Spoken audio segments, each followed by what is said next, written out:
Welcome to Speak English Podcast with Rory and Alex. Okay, I have a scenario I want you to picture. It's 6 p.m., you've just walked in the door, or maybe you're meeting a friend.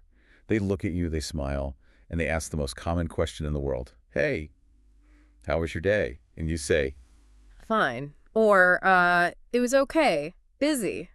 right. The absolute universal conversation killer is like hitting a brick wall. You ask a question, you're hoping for a connection, and you get one word, and the whole thing just flatlines. It is so painful. And the funny thing is we all do it. I mean, I do it. It's almost a reflex. It really is. But why? That's the question that's been bugging me. Right. I mean, are our lives really that boring? Or is there something else going on? That is exactly the mystery we're digging into today. We're doing a deep dive into a guide from Speak English with Rory. Now, I know what you're thinking. This is technically for, B1 level English conversation. Right. On paper, it's a language guide. Exactly. But we are not here for a grammar lesson. We're here because when we looked at this, we realized it's actually a masterclass in storytelling, disguised as a vocab lesson. Completely. The source basically argues that the reason we say it was fine isn't a lack of events. It's a lack of vocabulary, and this is the important part, a lack of a structure for how to talk about the normal chaos of being human. So our mission for this deep dive is to kill the word fine. We're going to look at how to turn the daily grind, the traffic, the tired mornings, the whatever, into actual stories that connect. And there's a core insight here that really struck me. The source argues that connection doesn't come from your highlight reel. It comes from the boring stuff, the struggle. That's so interesting because everything on social media tells you the opposite. Exactly. But think about it. If I tell you I just won some award, you might be happy for me, but there's a distance. But if I tell you I hit the snooze button 4 times this morning and then spilled coffee all over my shirt... I immediately like you more. I'm like, oh, thank God you're a mess, too. Yes. The vulnerability is in those little details. So the source gives us a framework. It's called the 5-stop map to organize these details and turn them into a story. I do love a good framework. It makes it all feel manageable. So let's walk through this map. It's chronological, right? It just follows the day. It does. It breaks the day into 5 stops. And we are going to start right where it all begins. Stop number 1. The morning. Or, as the source calls it, which I love, the battle. It really is a war zone for so many of us. The source describes this whole idea of the morning war. It's just you versus the alarm clock. And this brings up a phrase that I think describes the most universal human struggle ever. Hit snooze. Hit snooze. It's such a great phrasal verb. It's not just sleeping in. It's an act of negotiation. The source paints this picture of you like bargaining with time. You press the button, you buy yourself 5, maybe 10 more minutes. But it's fool's gold. It's not real sleep, is it? It's that like low-quality, anxiety-ridden sleep. No, you're just delaying the inevitable. And that leads to the next phrase the source highlights, which creates such a vivid image. Dragging yourself out of bed. Oh, I love the physicality of that phrase. It's not getting up. Getting up sounds so easy. Right. Getting up is neutral. Dragging yourself out, that implies some serious resistance. The source says it's like my bones are made of stone. It just conveys that physical heaviness. That is poetry. Okay, so we've survived the alarm. We're vertical. But then, according to this guide, we walk right into a modern day trap. The infinite scroll. The silent killer of mornings. The scroll is that thumb motion. You wake up, grab the phone, and you just start sliding your finger up. News, social media, emails. And the source makes a really good point about time distortion here. Yes. They say the scroll just warps reality. You think, oh, I'll just check for 2 minutes. But then you look up and 20 minutes have vanished. You've basically let the whole world's problems into your bedroom before you've even had coffee. Which puts you on the back foot immediately. You're already stressed. So what's the antidote? What's the better morning story? They call it the gentle start. That sounds lovely, but is it, practical for people with kids and crazy jobs? Well, it's about scale. It's about just protecting the first 5 minutes. Instead of blue light and bad news, you do something analog. You make your coffee slowly. You stretch. You just try to avoid all that mental noise. It sets a completely different tone for the day's narrative. It's not, I was rushed. It's, I took a moment. Precisely. And one more vocab word from this section I have to mention. Groggy. Groggy. It sounds exactly like what it is. It does, doesn't it? It's that brain fog, like your eyes are open, but your brain hasn't quite booted up yet. So if we're building our answer to, how was your day? We can actually start with, Honestly, I was so groggy I hit snooze 3 times and had to drag myself out of bed. See, I can already picture it. I can feel it. We're connecting because I know that exact feeling. Okay, so we're up. We're moving. This brings us to stop number 2 on the map, the commute. Ah, the space between. The transition from home you to work you. And the source identifies this major psychological state that most of us are in during the commute. Autopilot.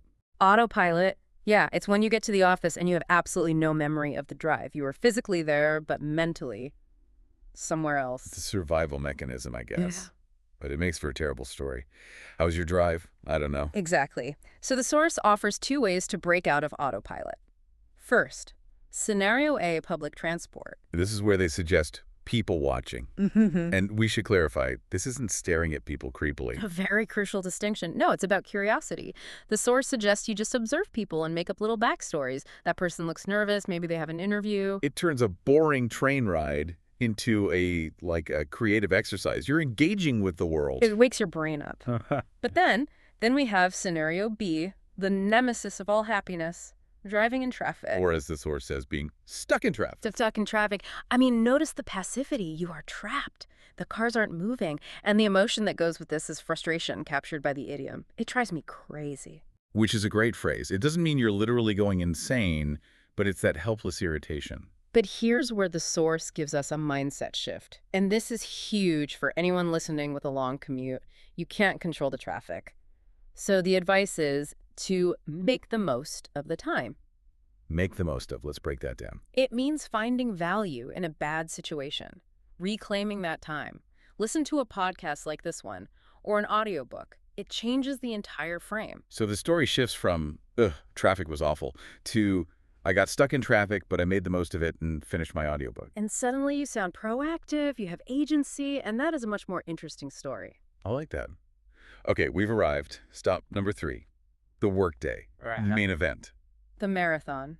And this is the part we usually describe with the least detail. We just say, oh, it was busy. But the source suggests we need better strategy, starting with how we manage our energy. Right. They say you should tackle the hardest tasks first. Most of us get in and what do? We open our email. Which is just letting other people set your agenda for the day. You're immediately in response mode. Exactly. The source suggests you ease into the day. Ease into, like walking into a cold pool instead of cannonballing. Yes, perfect analogy. Don't just jump in. And the most powerful idea in this section is the battery metaphor. Oh, this is so relatable. Your brain is like a phone battery. It seems obvious, but we ignore it. We act like we can run at 100% all day. The source reminds us that we deplete. We need to recharge. And if you don't, you hit that wall. Usually around 3 p.m. The afternoon slump. The absolute worst. It's biological. Your focus just evaporates. And the source makes a really important point. Stop fighting it. Right, most of us try to. We just pour more coffee on the problem. Or we stare at the screen feeling guilty. The source suggests coping mechanisms. First, grab a snack, but more importantly, switch tasks. If your brain is fried, don't try to write that big report. Do the admin stuff. Clean your inbox. Exactly. Match the task to your energy level. Because if you ignore the slump and just try to push through, you risk powering through. And powering through sounds heroic, right? I powered through. But the source warns it's a false economy. It's just forcing yourself to work while you're exhausted. And that leads to burnout. Yeah, that empty feeling, no motivation. So acknowledging the slump isn't lazy, it's a smart strategy. So in our daily story, we can say, I hit a major slump around 3, so I just grabbed a snack and did some filing to recharge. That is such a human sentence. It invites the other person to say, oh man, me too. And there's the connection. Okay, workday's over, we clock out. Stop number 4, the evening. Now this is my favorite part of the source material. It makes this hilarious distinction between 2 kinds of evenings. The good evening and the zombie evening. We have all had a zombie evening. I think I had one yesterday. Let's dissect the zombie evening. What defines it? Total, utter passivity. You walk in and you crash on the sofa. Crash, not sit. No. Crash implies a total loss of structural integrity. You just collapse. And the source even identifies the specific diet of the zombie evening. Pasta. It's always pasta. Why? Because of decision fatigue. You cannot possibly decide what to cook. You just need carbs now. And you probably fall asleep watching something you've already seen 100 times. While scrolling on your phone, yes. It's the ultimate low energy state. You're not resting, you're just sort of existing. So that's the zombie path. What's a good evening look like? A good evening is defined by the phrasal verb wind down. Wind down. Like an old clock. Or a volume knob. You don't just flip a switch from work to off. You Yeah. slowly lower the intensity. And a key ritual they suggest is just changing your clothes. The Mr. Rogers approach. It works. It sends a physical signal to your brain. Work is over. It creates a boundary. And that boundary creates space for me time. Me time, the holy grail, time where you are not an employee or a parent or anything. It's just you. And it's intentional. So the contrast is clear. You crash or you wind down. Both are valid stories, though. Absolutely. Saying, I was so exhausted I just crashed and ate pasta is a great, honest story. Okay, we've covered the morning, commute, workday, evening, one last stop. Stop number 5, bedtime. The closure. The source suggests ending your story with how you prepare for sleep. They mention things like journaling or reading. Yeah, things that clear the head. But the key phrase here is falling asleep. It marks the end of that day's story. So now we have all the pieces. We have the vocabulary, hit snooze, power through, wind down. Let's bring it all together with the 5-stop map. This is the tool that replaces "it was fine." It gives you a skeleton for your story. It sounds like this. 1. My day started with 2. On my way to work. 3. During the day. 4. After work. And 5. Before bed. It seems so simple when you lay it out like that. It is. But look what happens when you plug our new vocab in. Let's build a real day, not a perfect day. Go for it. Build me a day. Okay. So someone asks, how was your day? You could say, well, my day started with a struggle. I hit snooze 3 times because I was so groggy. On my way to work, I got stuck in traffic, which usually drives me crazy. But I decided to make the most of it and listen to a podcast. During the day, I had to power through a bunch of meetings, so I was pretty drained by 3. After work, honestly, I just crashed on the sofa and had a zombie evening with some pasta. But before bed, I'm going to read for a bit to wind down. That is a brilliant answer. And notice what happened. Nothing dramatic happened in that day. No explosions, no lottery wins. But it had texture. By admitting you hit snooze, you show you're not perfect. By saying you crashed, you show you work hard. It gives the listener 5 different hooks they could grab onto. They could ask about the podcast you were listening to. Right, or sympathize about the meetings. Or ask what book you're reading. It was fine. Closes the door. The 5-stop map opens 5 doors. It invites conversation. I think that's the key takeaway. We think that to be interesting, we have to be impressive. Yes. We curate our lives to look perfect, but in conversation, perfection is... well, it's alienating. If you tell me your day was perfect, I can't relate to that. Relatability is the goal. Relatability is the bridge. Sharing the boring parts, the zombie pasta, the morning war, that's what makes us human. That little bit of vulnerability is magnetic. So we have a challenge for everyone listening today, a way to put this into practice. It's very simple. The next time someone asks you how your day was, just catch yourself. You're going to want to say, fine. Pause, take a breath. And just try to use the 5-stop map. You don't have to give a whole monologue. Just pick 2 stops. My morning was rough, had to drag myself out of bed. But the commute was okay. I listened to some music. Even that is 100 times better than fine. And if you really want to practice, write it down. Just 1 sentence for each of the 5 stops. Build your own daily story. Realize that your day is already a story. You don't have to change your life to have something interesting to say. You just need the words to frame it. Progress, not perfection. Let's do a quick rapid-fire recap of that word tour before we go, just to lock these in. Let's do it. For the morning, you hit snooze and you drag myself out. For the commute.